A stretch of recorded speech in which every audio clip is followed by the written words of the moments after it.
Red tape, roadblocks, and the runaround. A new UFO whistleblower is sounding the alarm on just how difficult it's been to report an unacknowledged special access program called Immaculate Constellation to Congress.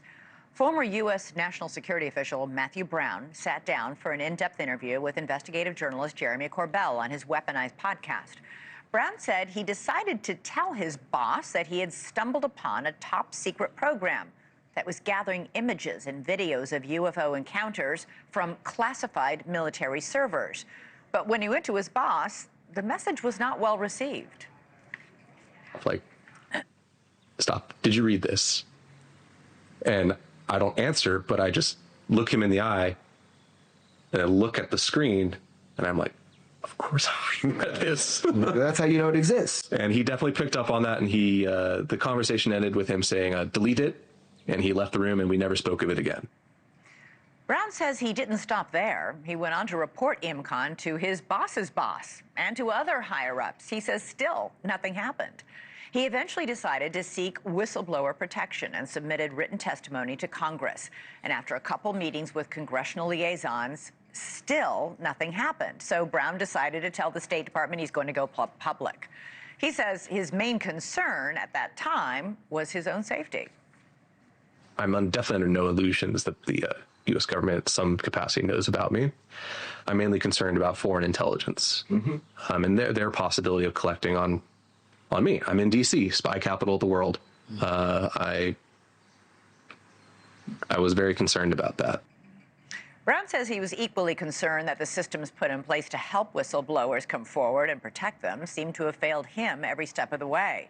Joining us now is investigative journalist and co-host of the Weaponized podcast, Jeremy Corbell. Jeremy, welcome back.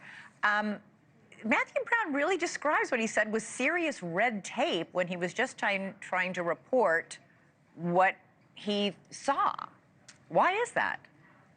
Yeah, it's even much bigger than that. I mean, Matthew Brown is an American patriot. And as journalists, George Knapp and I, we are pit bulls on this issue of protecting whistleblowers. Congress has made a show of this. They want whistleblowers to come forward. Well, here you go. So Matthew Brown has inside knowledge of the deception of our government by elements of the intelligence community. He has tried to raise the red flag. He has tried to tell people what's going on. And he's done everything in his power to do it the right way. And this was the best way now, is to come forward with journalists like me and George. Yeah, but Congress has also made a big show of investigating UFOs and UAPs. I don't understand why they wouldn't be jumping on this.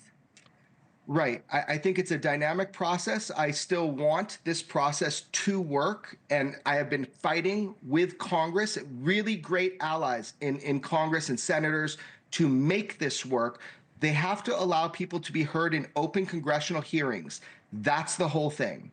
Do you think that part of the problem was that what Matthew Brown was describing in this Immaculate Constellation program sounded so far-fetched that people were just like, yeah, I don't believe it?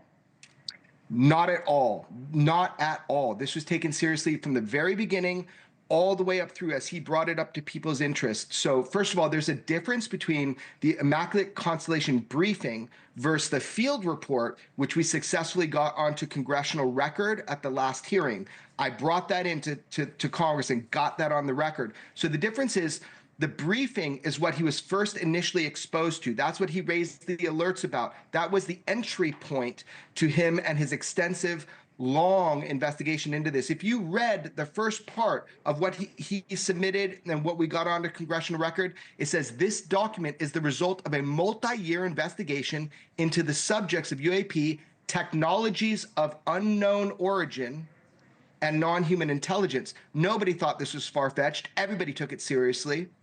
And how did Matthew Brown get access to these documents? Does he say? Absolutely. If people watch the first two parts of the interviews, you will see step by step. We walk through exactly what happened. At first, it was accidental exposure to the Immaculate Constellation. So he just opened something that he, by accident, and saw something crazy inside, basically. In fact, he was raising the alert that if this is an unacknowledged special access program, that it was filed in the wrong place. And then he felt threat that he had seen it and was seeking guidance after he got classes on how to deal with what they call spillage, which is where you see a compartmentalized program when you're not supposed to.